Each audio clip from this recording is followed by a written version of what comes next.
కర్రని కుమారుల చేతికి ఇచ్చారు. ఇచ్చి ఈ కర్రని మీరేం చేయండి, విరచండి అని అన్నాడు.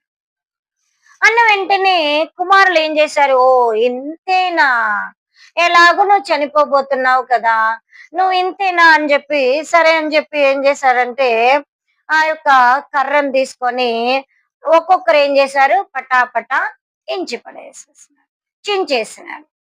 ఈజీ. చూడు ఎంత ఈజీగా ఇది.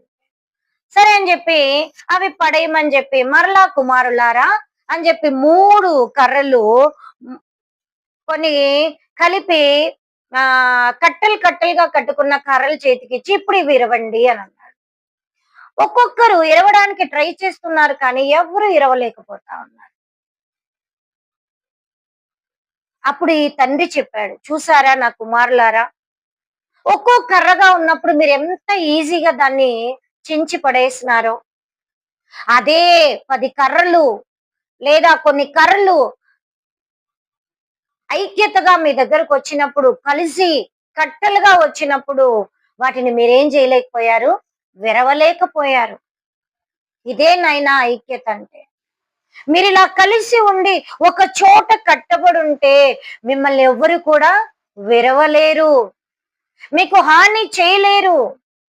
ఎప్పుడైతే మీరు ఒంటరిగా బ్రతుకుతారో వెంటనే మీరంటే పడని వ్యక్తులు లేదా కొన్ని పరిస్థితులు మిమ్మల్ని ఏం చేస్తాయి, ఈజీగా చించేస్తాయి, విరిచేస్తాయి.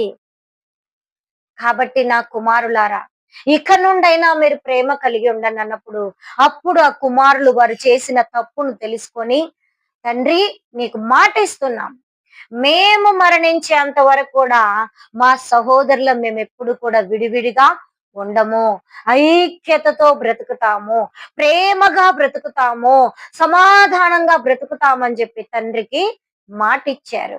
అప్పుడు తండ్రి సంతోషంగా చనిపోయాడు.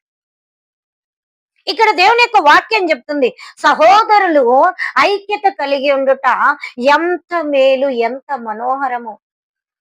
Are we having unity among our selfs? మనకు ఐక్యత ఉందా? సహోదరులు అంటే కేవలం అన్న తమ్ముళ్ళు, అక్క చెల్లెలే కాదు, పుట్టిన బిడ్డ నుండి పండు ముసలి వరకు అందరం మన సహోదరులతో సమానమే. యేసయ్య దృష్టిలో మనం అందరం బిడ్డలమే.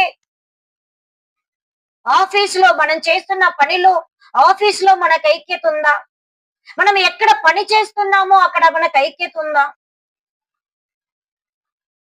మన కింది వారితో, మన పై వారితో, మనతో ఉండే వారితో ఐక్యత